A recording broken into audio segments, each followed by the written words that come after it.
Жапония туралы 10 дерек.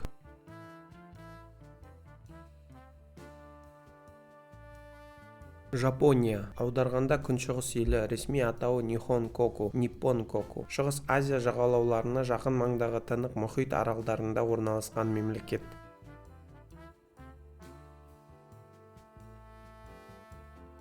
Ел 6852 аралдан тұрады. Ең үлкендері Хоккайдо, Хонсю, Сикоку, Кюсю.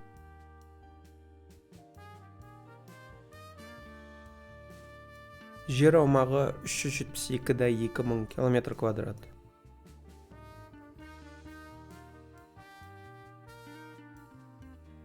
Халық саны 125,7 миллион. 2021 жылға. Жапония бір ұлтты мемлекет. Халқының 99,4% жапондар. Бұдан басқа қытайлар, корейлер, америкалықтар тұрады.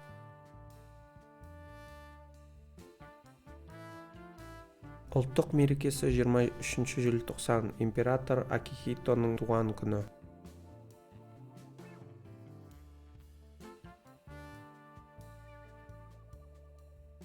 Азия елдері ішінде орта ғасырлардағы жойқын жорықтардан және одан кейінгі отаршылық тәуелдіктен аман қалған жалғыз екі елдің бірі Жапония болады.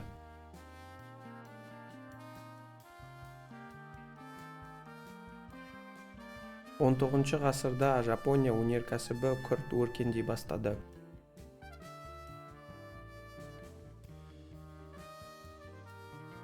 Жапония конституциялы монархияны сақтаған ел. 1947 жылы 3 мамырда қабылданған конституция бойынша император мемлекет пен халық бірлігінің көрінісі. Ол парламенттің ұсынысы бойынша премьер-министрді тағайындайды және премьер-министрдің ұсынысымен үкімет мүшелерін, жоғарғы соттың төрағасы мен мүшелерін тағайындайды немесе орнын алады. Конституция бойынша мемлекет істерге толығымен премьер-министр басқаратын үкімет жауап береді. Жоғарғы заң шығарушы орган парламент 2 палатадан, өкілдер палатасы және кеңесшілер палатасынан тұрады.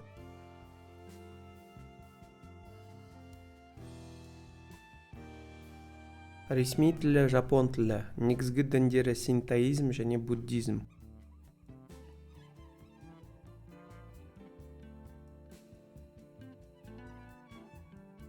Құрылды 11 ақпанда біздің заманымызға дейін 660 жылы ресми. 3-4 ғасырда кейбір зерттеушілердің пікірі бойынша.